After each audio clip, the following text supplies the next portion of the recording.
Dallas Cowboys training camp is just around the corner, and if you guys want videos every single day on America's team, hit that big red button and subscribe. We're going to keep you guys covered as we get closer and closer to reaching that 100,000 subscriber mark. My boss says if I don't get there before my baby comes in November, apparently I'm getting fired, and I don't really want that, so help me out. Help yourself out with Daily Cowboys videos by subscribing right now.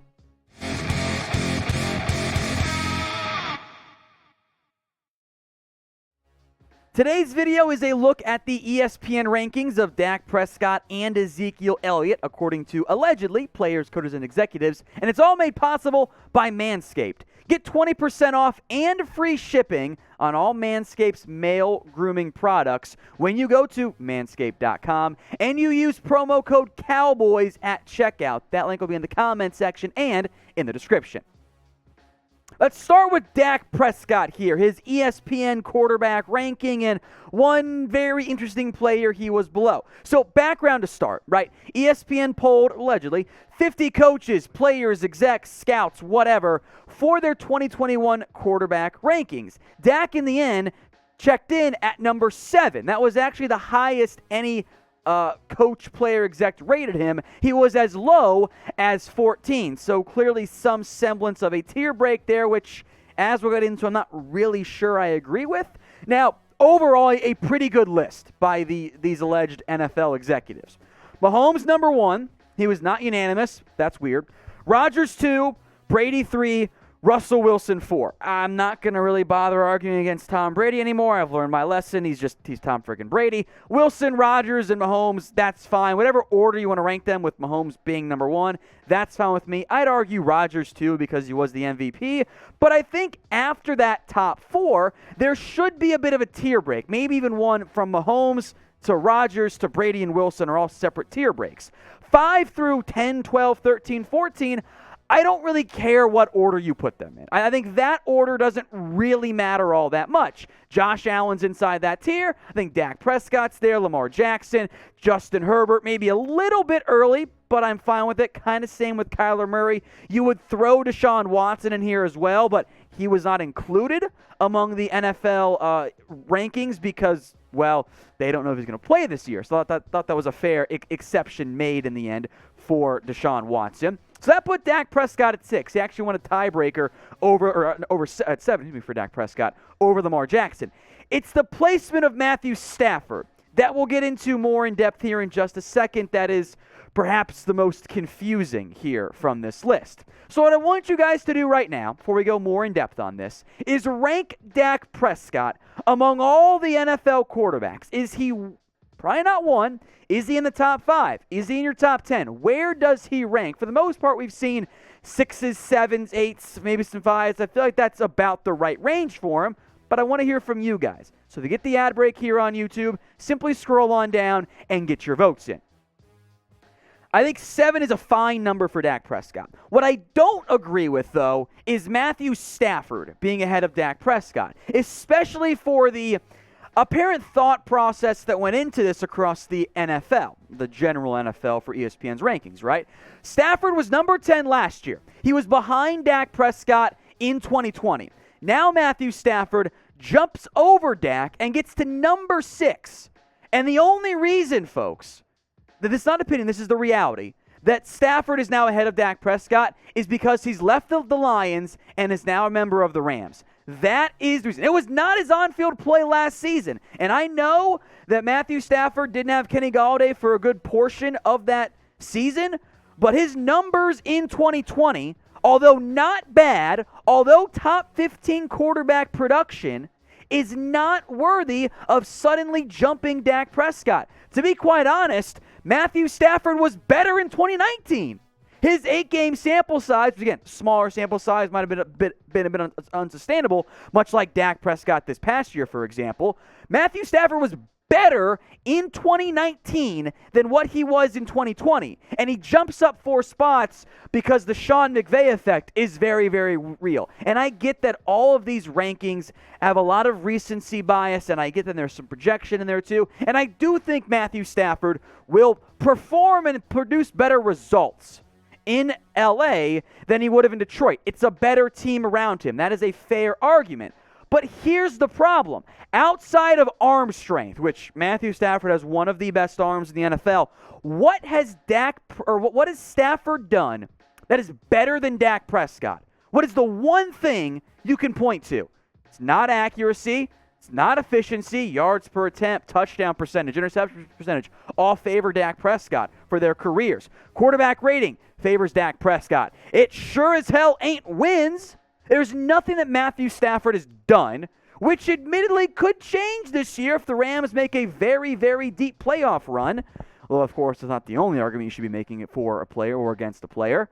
There's nothing Stafford's done that makes him better than Dak Prescott. Objectively speaking, whatever metric you want to use outside of arm strength, Dak Prescott is better than Matthew Stafford. Now, you guys can get your votes in. I assume I'll see a lot of D's in the comment section. You can type in D for Dak. If you're stuck in the Texas high school football realm, well, maybe you can type in S for Matthew Stafford. What always confuses me is the butts that get thrown in for Dak Prescott, by the way. Now, in the ESPN article that accompanied this list, they mentioned, oh yeah, Dak's not that great against teams with winning records. And that is true. The problem is, that's true for almost every single quarterback in the NFL. In fact, there are 6 active quarterbacks with winning records against teams above 500. Ben Roethlisberger, future Hall of Famer.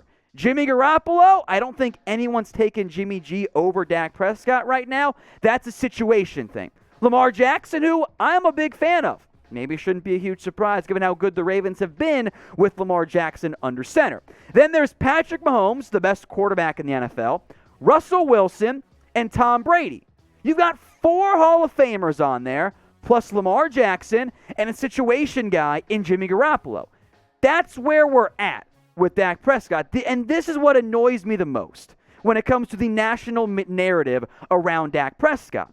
No quarterback deals with more goalpost moving or yeah buts than Dak Prescott. Early in his career, yeah, they won games, but his numbers aren't great.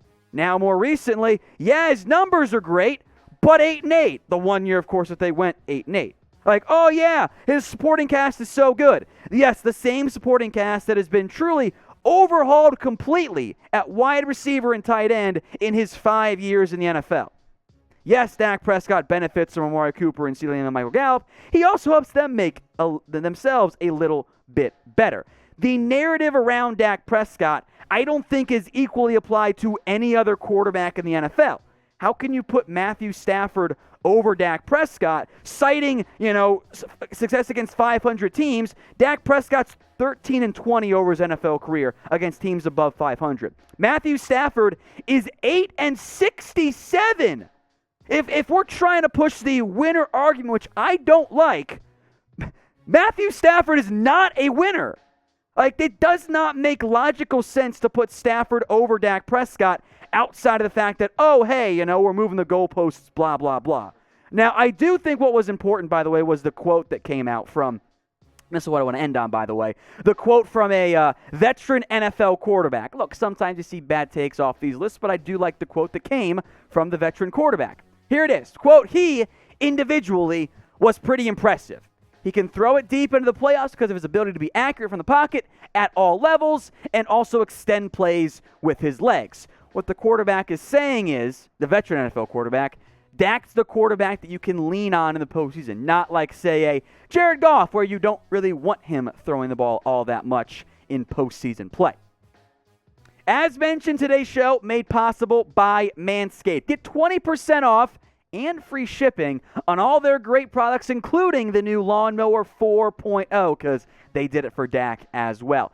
20% off and free shipping when you go to manscaped.com and then use promo code COWBOYS at checkout. We'll put that link and that promo code for you guys in the comment section and in the description to make your lives just a little bit easier. The new Lawnmower 4.0, as you can see, some different head lengths, allowing you to adjust just how much bush you want to keep downstairs for yourself there. It's not just, of course, the Lawnmower 4.0 at Manscaped. Tons of other great men's grooming products. So go check them out today. It's manscaped.com, and then use promo code Cowboys at checkout to save yourself 20% and get free shipping as well. Let's hit Ezekiel Elliott now and his rankings on the ESPN top running backs list. So again, 50 coaches, players, execs, scouts, whatever, all polled. Elliott checked in at number 7, which I think is about right for Elliott. As we'll get into more in depth here, Elliott was rated as high as number 1 by at least one coach or player. I think it was the coach, as we'll see in a second, and as low as number 12.